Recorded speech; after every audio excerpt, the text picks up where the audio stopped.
Want better photos than your phone can provide?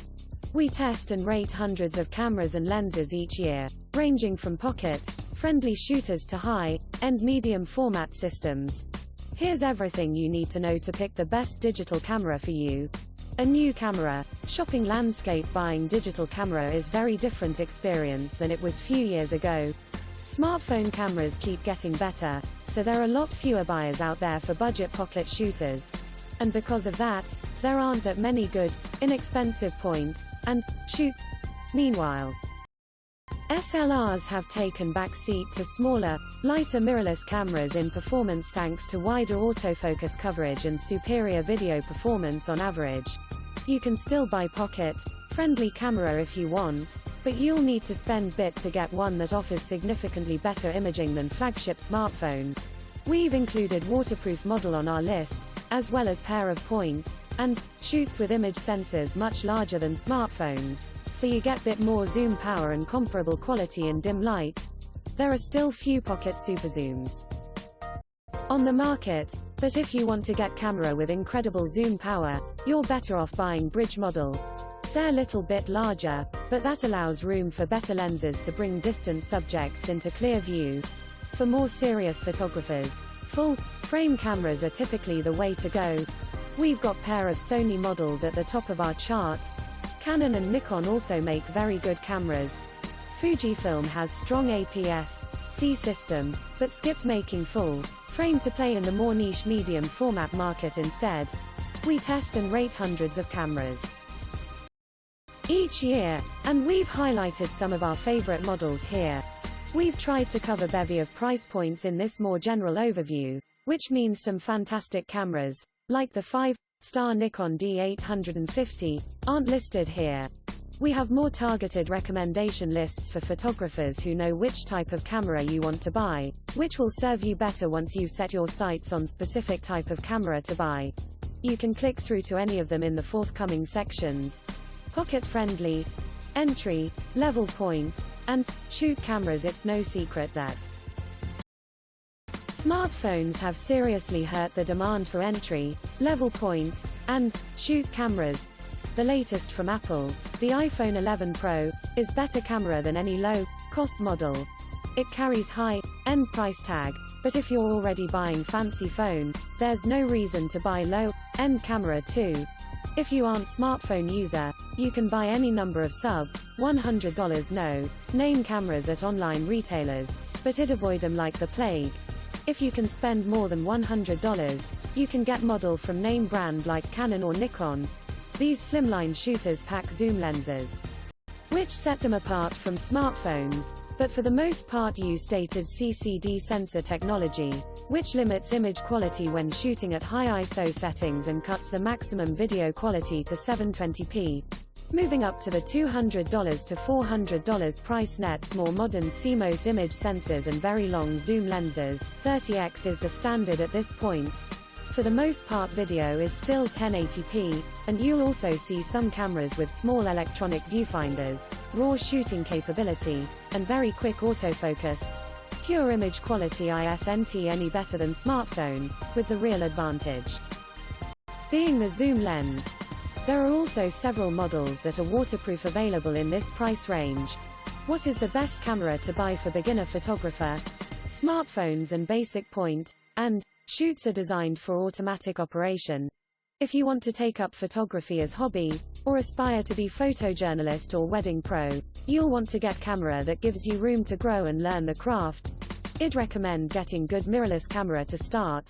The Sony a6400 or Fujifilm X-T30 can be used in fully automatic mode, but also offer total manual control over exposure.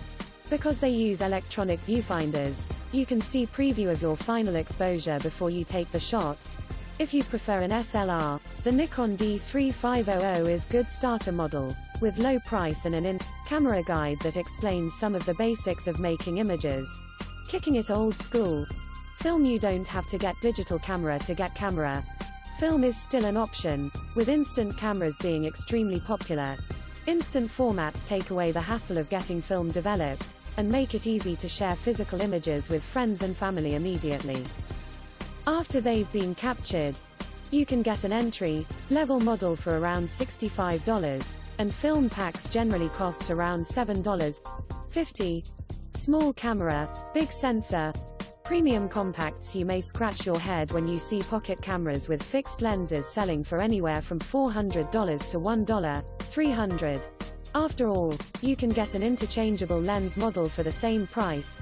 But these slim, premium shooters target very specific market, photographers who already own mirrorless camera or SLR and bunch of lenses, but want something small as an alternative option. Bridge cameras. You can opt for fixed lens camera that's sized and shaped a lot like an SLR, a bridge camera. These models tend to have really long lenses, up to 83x zoom power in models with the 1/2, 3-inch sensor size, and sport electronic viewfinders, hot shoes, and articulating rear displays. If zoom is what you're after, bridge camera may be your best bet, although understand that they won't handle dim light as well as an SLR. The best cameras for travelers. Not surprisingly, find bridge models to be just about perfect for globetrotters. They pack wide zoom range, so you don't have to fumble with lens changes. And if you opt for premium 1-inch model, you can shoot in varying types of light, but you may want different kind of camera to take with you on your journeys. Entry-level interchangeable lens. SLR and mirrorless. For a long time we looked at mirrorless cameras and SLRs as two distinct classes. But that time is over. There are no performance compromises by opting for mirrorless. In many cases, you'll get better autofocus and image quality by swapping an SLR for camera without flipping mirror. For serious shutterbugs.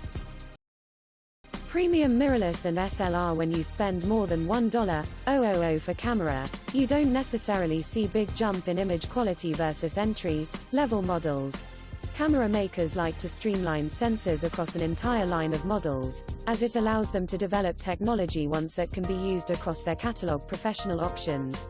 Full frame and medium format. Pro photographers are almost always shooting Canon, Nikon, or Sony systems, but there are some very capable alternatives out there.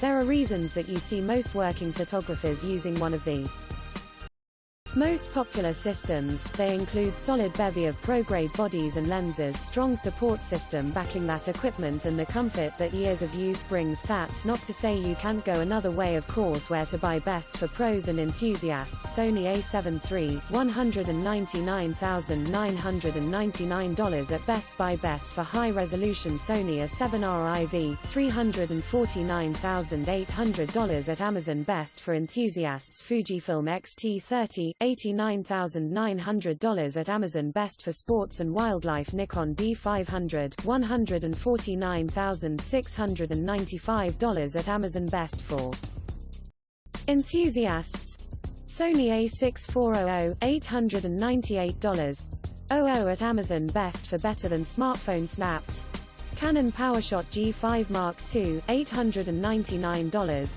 at Amazon. Best for ultra zoom power Canon PowerShot SX70HS, $549 at Amazon. Best for underwater and outdoors Olympus TUF TG6, $379 at Amazon. Best for beginners Canon PowerShot G9 Mark II, $429 at Amazon. Best for beginners Nikon D3500, $396 at Amazon.